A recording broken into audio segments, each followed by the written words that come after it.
Even more jaded. Yes, and I'll tell you why. So what happens if a guy learns old school, mid-20 noughts pickup artistry is you realize that there is a particular set of actions, a script that you can run, which makes it more likely that a woman is going to go to bed with you. Right. But what you realize when you do that, as you learn how to nag and do kino escalation and tell them that story about the midget fight outside or whatever your script is that you're running, you then begin to see just how far away that person is from the person that you actually show up as. Right. Who you are and this extravagant persona that you need to convolute into existence in order to get this woman into bed makes you feel worse even. Feel the gap between where you are and what you have to do in order to achieve the thing that you want. Now, what you don't realize is that there are a million other ways that you could become sufficiently charming to get this person to like you. This is by actually doing it, for example. This is just one that happens to be robust and easy enough to write down in a book and easy enough for most guys to replicate. It's basically a form of scripted psychopathy. So what a psychopath does is feign competence, right? So most psychopaths are very emotionally stable. And so one of the early stage markers for competence is self-possession and calmness. And so if you're not an anxious person, you've got an edge on that already. And most psychopaths are very high in emotional stability. And so they look confident because confident people tend not to be that nervous. Like if you're doing something you're expert at, well, you're not nervous because you know how to do it. Okay, so the lack of nervousness is a hint to competence. Well, you can feign that. You can feign competence. You can feign confidence. That's what the pickup artists teach. Now, I would say there's even some utility in what they do, right? Because if you're dependent and bitter and resentful and charmless and self-destructive and nervous and socially unskilled, the probability that you're going to be successful with women is very, very low. Okay, so you should be other than who you are. Now, if you start putting on this persona, then you could think about that as a new suit of clothes, and you could learn through that how to fill in the gaps. Fake it until you make it. Absolutely, absolutely. But if you take on that without doing the effort necessary to integrate that in a genuine way, then all that's happening is that you're being rewarded for being fake, right? And that's part of the problem with that too, is that you're practicing learning how to manipulate people in a psychopathic way. And if you practice that, of course you're going to become jaded. Like there's nothing more jaded than a psychopath. I mean, that's the ultimate extreme of jadedness. And if you practice manipulating, especially if the women happen to be reasonably good women, if you practice manipulating them and you're successful, then you're learning to be one horrible person. Now, as your completely useless, unproductive, and undesirable former self, you weren't exactly stellar to begin with, but substituting psychopathy for that was sort of like substituting cynicism for naivety. Now, as a complex problem, I mean, part of the reason that people like Andrew Tate are so attractive to young guys is because they do put up that confident, that false confidence. Tate's a complicated guy because it's not all false. Real people are complicated the way that like villains in comic books aren't. Tate's a fighter. It's clearly the case that he's got a certain degree of physical bravery. That's real. All right. There's an element of what he says that's very attractive to bedroom basement dwelling losers, because he's at least there out in the world, taking the blows, and he's got a fast car and he's flashy and he's attractive to women. But a lot of what he's done, especially with women, doesn't just border into the psychopathic, it crosses the line.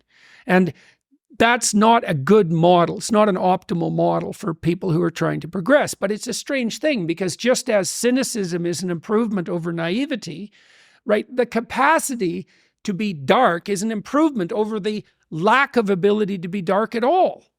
And so Tate is attractive in the way that the shadow beckons to people who are undeveloped, right? Because it does. It's like you're neurotic and you're dependent and you're repressed because you're immature and harmless. Well, one way out of that is to stop being harmless. And one of the things you can say about Tate is that he's not harmless. Right. Well, it's a virtue. Now, it's a virtue that has to be bracketed. It's like cynicism is a virtue compared to naivety, but it's not virtuous in and of itself. It's a step on the way.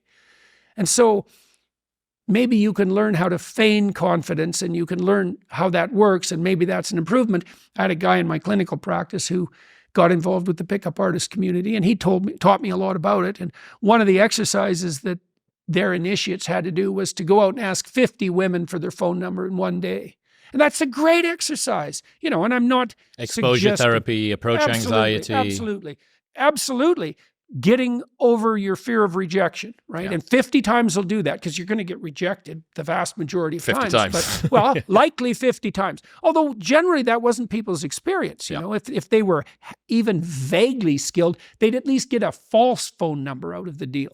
But then they learned that the rejection wasn't as catastrophic as they thought. But Correct. More importantly, they learned that they could continue moving forward in the face of rejection. So the thing that it makes me think about there is intellectual humility and how tightly people hold on to their beliefs, that if you believe that you are always going to be right, that there is nothing to learn outside of you, and that any kind of admission that you might be wrong is tantamount to destruction, mm-hmm.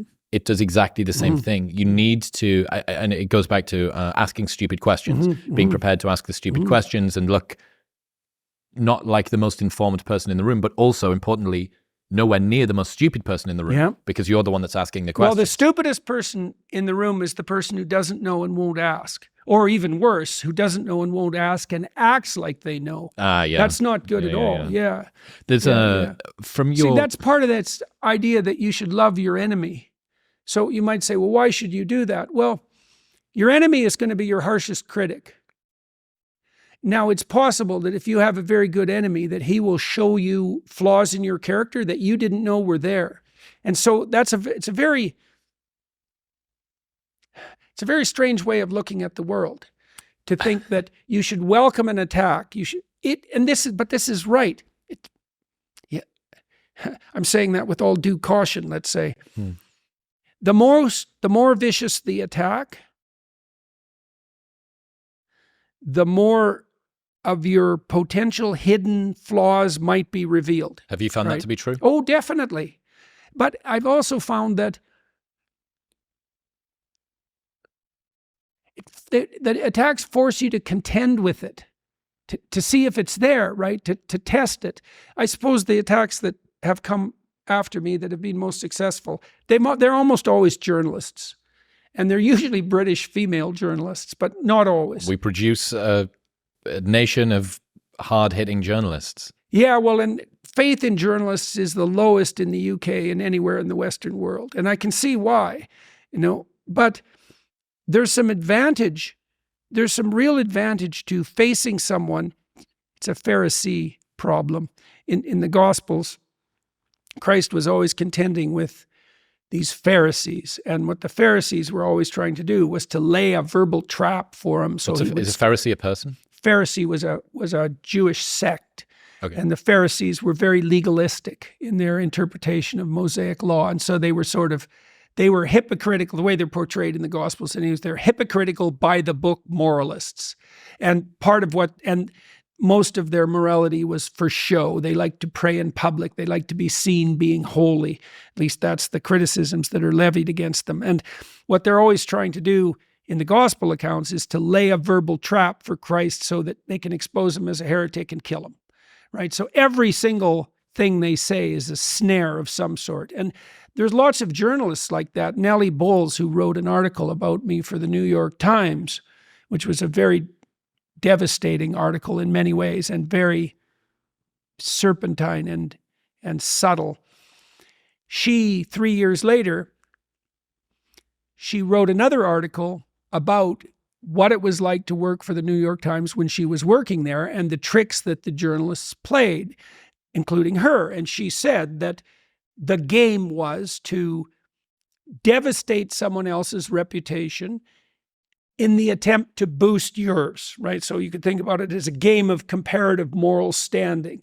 So the journalist's trick is to trick you into saying something that will end your career, essentially. Their social status stands on the shoulders of yours. Absolutely, absolutely. And so now the advantage to being in a situation like that is that you have to if you step extremely carefully, and you're fortunate, then you evade the traps, and then the interview tilts hard in your favor. Yeah. And so the interviews that have done me the most good in the long run were the two interviews that were most hostile. One by Channel's 4, Griffin? Kathy Newman. Kathy Griffin.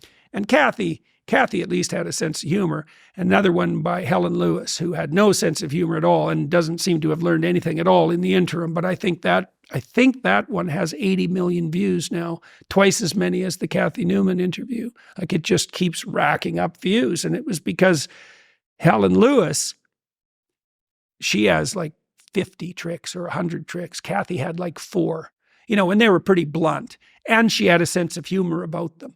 But Helen Lewis, she was just all tricks, and lots of them, and smart, and it's quite something to talk to someone who's quite smart and quite educated, but all tricks.